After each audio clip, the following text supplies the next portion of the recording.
CSI The Experience is actually the second exhibit that I was involved in that basically tries to introduce forensic science to the lay community. I joined the medical examiner's office in Fort Worth in 1989. And when I came on board there, the Fort Worth Museum of Science and History was in the process of putting together a forensic exhibit.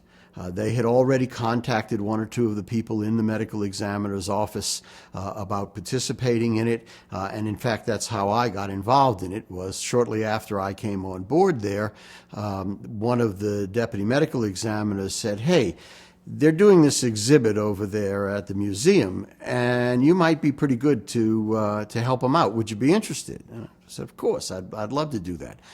So we met with the museum, and that genesis is actually, to me, more interesting than the second part, that is CSI The Experience, because they had contracted with some kind of drama development firm in the Northeast to put together a crime scene that would be the basis for this exhibit. And when I looked at it, it was, it might have been good for fiction, but it wasn't really anything that approached being realistic. And so they asked me if I'd be interested in putting together a scene for them and then participating in seeing it coming through to the final exhibit. And I did. I sat down and I put together a scene and drew out some crime scene diagrams and a few other things, and they loved it, and all of it became part of that exhibit. That exhibit was a kind of a primitive exhibit in the sense that, remember, it was 1989. By the time we finished it, it was probably 1990, early 1991. And I think it portrayed the level of forensic science at the time. There was an autopsy that was done. One of our medical examiners did that. It wasn't a real autopsy. What we did was took a filmed autopsy and a plaster cast of a body and projected the filmed autopsy onto that body. When you looked at it in the mirror that was above, you couldn't tell that it was actual. It was really high tech for the time. Each of the various disciplines within forensic science was represented there. The exhibit toured for a number of years. The Fort Worth Museum of Science and History is part of a consortium of museums.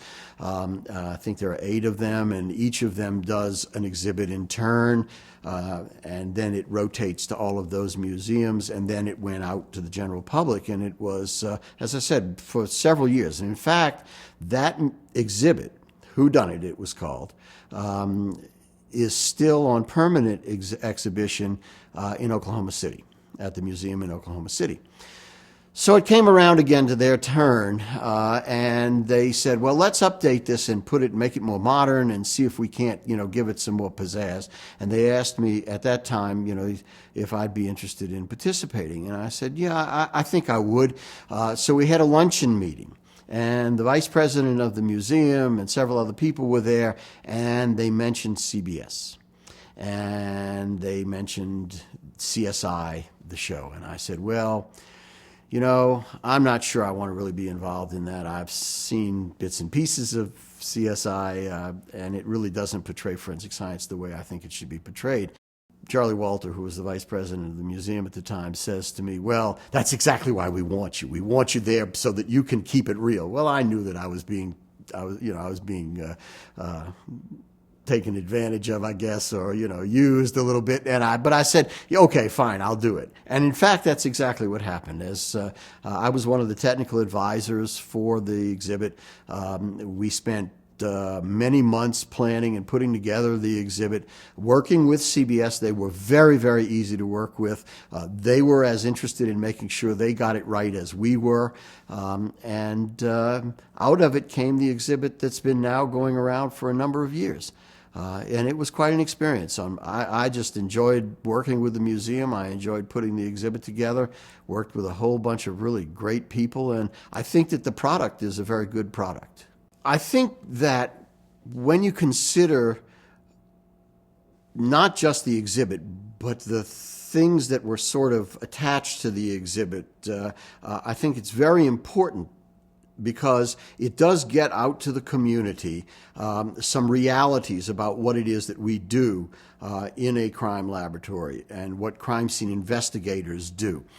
Most of the general public gets their idea of what we do from television, obviously, and there are a number of shows out there now, and in fact some of them are produced by members of the Academy, in fact, and they're very good shows, but they're drama. And as drama, you know, the principal goal of network television is to sell ad time. And in order to sell ad time, they have to make the shows entertaining. So in order to make the shows entertaining, they are compressing a lot of what different people do into a very short period of time. And I think that the general public does tend to get the wrong idea about what we can do and what we can't do and how long it takes us to do that based on what they see on television. So as a kind of a corollary to the exhibit, in all of the places that the exhibit is gone, they have these member nights or pre-opening lectures, and a lot of us get invited to go up and to make these lectures. And those lectures really tend to center around the difference between what you see in television and what you're going to see in the exhibit, which is the real life. And that is that we don't solve crimes in 48 minutes. We don't all dress in Gucci clothing. We don't drive Hummers. And I think that that's very important. On the other hand, the exhibit, I think, has stimulated a lot of kids because the exhibit, when we developed it, was developed at an 8th grade level. It's so that the general public coming in can understand what they're seeing without it being too technically oriented, a lot of young people come in, they see that, they get stimulated, they say, well, you know, what do I need to do all this science for in school? Because I'm never going to use it again. Well, this is an example of what you can do with science, and it's an everyday example, and it's a cool example. Gee, you know, I can really do this stuff, and this is great. And it has stimulated an awful lot of people. I get, particularly starting around this time of the year, in the February and the early spring, as the school year slows down, a lot of students get these assignments to do interviews and look at career options, and I get a lot of phone calls, a lot of emails from people who are interested in finding out more about what forensic science is all about.